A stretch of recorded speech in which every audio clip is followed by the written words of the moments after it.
Isang mapagpalang araw po sa inyong lahat, mga minamahal na kapatid. Pagbati pong muli mula dito sa pambansang dambana ni San Antonio de Padua, dito po sa bayan ng Pila. Ngayon po ay araw ng Sabado sa loob ng ikatlong linggo sa karaniwang panahon. Welcome to our daily gospel reflection. Kaya samahan niyo po kaming muli sa pang-araw-araw na pagdinilay sa mga salita ng Diyos mula po sa ating mabuting balita.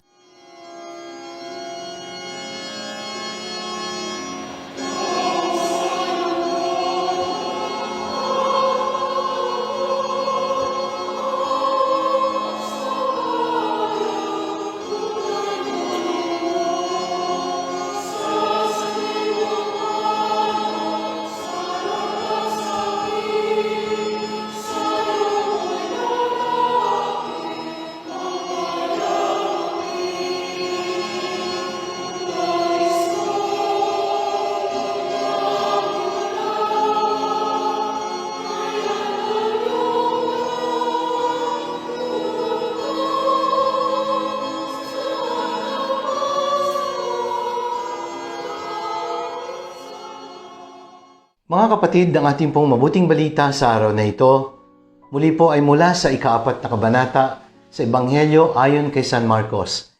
Ito naman po ay mula sa mga talata 35 hanggang 41. Christ in the midst of the storm in life. Ito po ang paksa na ating pagninilayan ngayon. Sa ating Ebanghelyo, sinabi po ng mga alagad, habang sila'y nakasakay sa bangka at sila ay sinasalpok ng malalakas na hangin at malalaking alon dala ng bagyo. Guro, anila, di ba ninyo alintana? Lulubog na tayo. Bumangon si Jesus at iniutos sa hangin, tigil, at sinabi sa dagat, tumahimik ka. Tumigil ang hangin at tumahimik ang dagat. Pagkatapos, sinabi niya sa kanyang mga alagad, bakit kayo natatakot? Wala pa ba kayong pananalig? Mga minamahal kong kapatid, noong pong nakaraang taon, March 27, 2020, ginamit po ni Pope Francis ang Ebanghelyong ito bilang tanda ng pagpapala ng Diyos, a sign of God's blessing, forgiveness, and healing in the midst of the COVID-19 pandemic. The Holy Father, Pope Francis, offered hope to the world with an extraordinary Urbi et Orbi blessing from an empty St. Peter's Square. He gave the world a very powerful reminder that Jesus is always with us and that God's love never fails. Ang Urbi et Orbi blessing, ang ibig sabihin po nun ay to the city of Rome and to all the world. It's usually reserved during Christmas and Easter.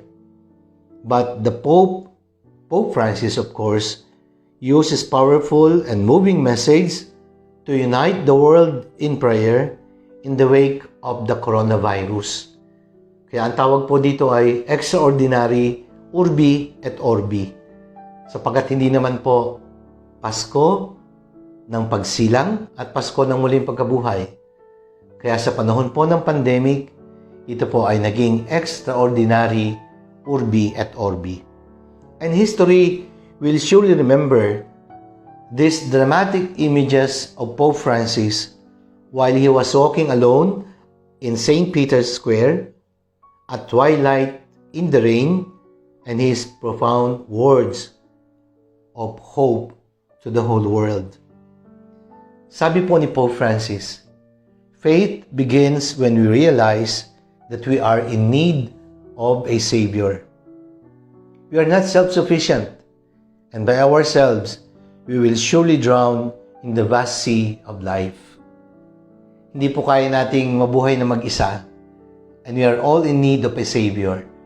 At sa panahon po ng kasagsagan ng coronavirus, in this time for pandemic, naramdaman po natin ang pangailangan natin sa tagapagligtas. And so we need to invite Jesus into the boats of our lives. Let us hand over our fears to Him so that He can conquer them for us. At katulad po ng karanasan ng mga apostol na Jesus, kasama si Jesus sa bangka ng ating buhay, wala pong mangyayaring shipwreck sapagkat ang kapangyarihan at lakas ng Diyos ay sapat upang kahit sa mahirap na sitwasyon, sa pangit na pangyayari, ay may magandang mangyari. Because God can turn something that is bad to something that is good and beautiful. He brings serenity into our storms. Because with God, life never dies. At ito po ang karanasan natin sa panahon ng pandemya. And so in the midst of storms in life, with Jesus in the boat of our lives, we can calm our hearts by facing and conquering all our fears. Kaya mga kapatid, unang aral po, name your fear. Sometimes, when fear creeps up on us, the source of fear is not obvious. And so when you feel afraid, try to identify what is it that you're afraid of. Name it. Write it down. And it will surely help. You can never win against an enemy you do not know. Kaya kung meron kang kinatatakutan, name your fear. Sapagkat hindi ka mananalo sa kaaway na hindi mo kilala at alam. So we have to identify ano ba yung nagiging simula o pinagmumulan ng ating takot. Pangalawa, surrender your fear. Ito po ang ginawa ng mga alagad ni Jesus. We need to bring our fears and concerns to Jesus. Lord, wala ka bang pakialam? Hindi mo ba alintana? Halos lumubog na po ang bangka. Tinawag nila ang pansin ni Jesus at pinarating kung ano ang nagiging dahilan ng kanilang pagkatakot.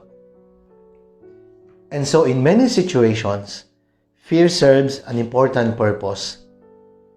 Fear of death helps us keep our eyes on the road. Nag-iingat tayo kasi natatakot tayong mamatay. Kaya iniingatan natin ang buhay kahit sa pagtawid sa kalye, nagiging maingat po tayo.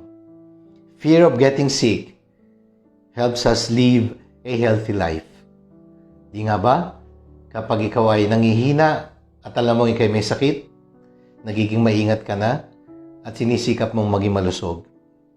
But fears that hold us back from loving, living, and leading can hold us hostage.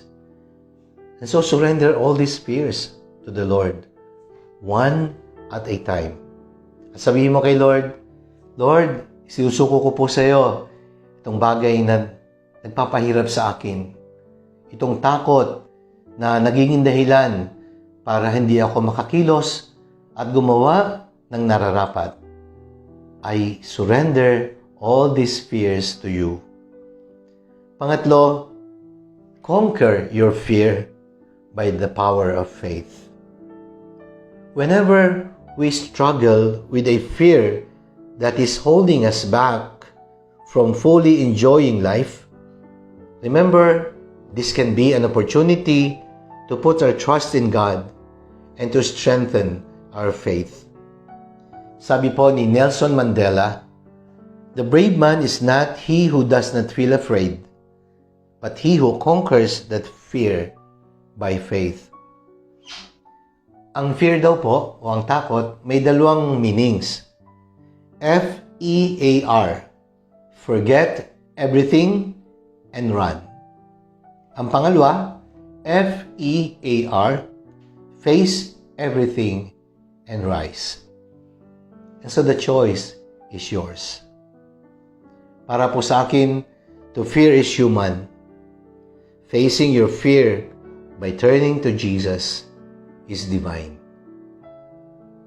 Kaya mga minamahal kong kapatid, kasama si Kristo sa mga bagyo ng ating buhay, magagawa nating magpatuloy kahit sa mga mahihirap na pagkakataon. Because even in the storms of life, Christ is in our midst. Maraming salamat po mga minamahal na kapatid. Sana po'y nakatulong ang pagninilay na ito at pagpalain po tayo ng Diyos.